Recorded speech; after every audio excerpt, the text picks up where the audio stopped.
সূরা ফাতিহা 7 বার পড়বেন, 7 বার পরে পানিতে ফু দিবেন। রাত 3টা বাজে আপনার বিবি হঠাৎ অসুস্থ, আপনার বিবি সন্তান সম্ভবা এই মুহূর্তে রাত 3টায় কোনো হুজুরে পাবেন না, ওনারা ঘুমায়, ইমাম সাহেব মুয়াজ্জিন সাহেব ঘুমায়। আপনার বাচ্চাটা রাত 3টা 4টার দিকে কান্নাকাটি শুরু করছে, তখন কোনো ইমাম সাহেব খতিব সাহেবকে পাবেন না, তারা ঘুমাচ্ছে। শীতকালে তো পাবিনে না, কারণ শীতকালে ফজর হবে প্রায় 6টা বাজে গিয়ে। ওই মুহূর্তে আপনি ওখানে যাবেন না, যাওয়ার দরকারও নাই, কারণ তারা তখন ঘুমায়। বাস আপনি সূরা ফাতিহা 7 বার পড়েন, পানিতে ফু দেন, ইয়াকিন করেন সন্তানকে খাওয়ান, বিবিকে খাওয়ান। আল্লাহ তাআলার এই কোরআনের বদৌলতে, রাসূলের হাদিস প্রমাণ করে, ইয়াকিন থাকলে ওই রোগীকে আল্লাহ আরোগ্য দান করেন। একটা হাদিস শোনাই, মজার হাদিস, বিসমিল্লাহ। রাসূলুল্লাহ সাল্লাল্লাহু আলাইহি সাল্লামের নবীজির একদল সাহাবী এক জায়গায় গেছে যুদ্ধে, জিহাদে। যাওয়ার পর তাদের খানা শেষ হয়ে গেছে, তো খানা শেষ হয়ে যাওয়ার পর এমন অবস্থা হয়েছে, মুসাফির মানুষ, খাবার নাই।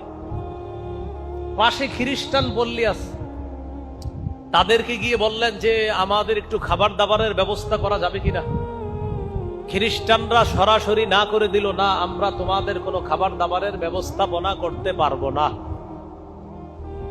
ইতিমধ্যে তাদের নেতা যিনি, ওই নেতাকে বিচ্ছু কামড় দিচ্ছে।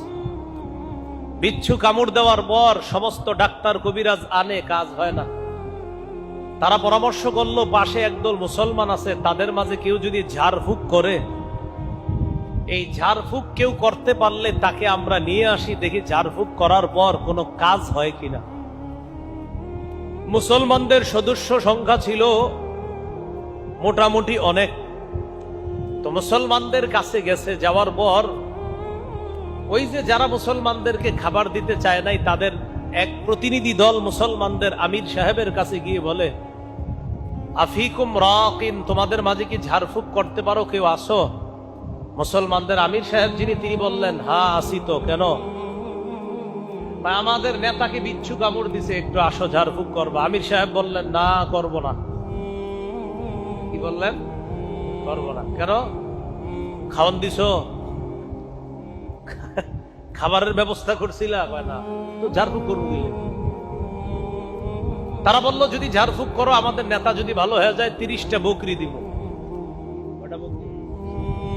এখন খানা দিতে চায় না আগে, এখন কয়টা বকরি দিবে? আমির সাহেব গেছে, যাওয়ার পর কি জানি পড়ছে, পয়রা নেতারে ফু দিছে, আল্লাহর কি কুদরত, নেতা ভালো হয়ে গেছে।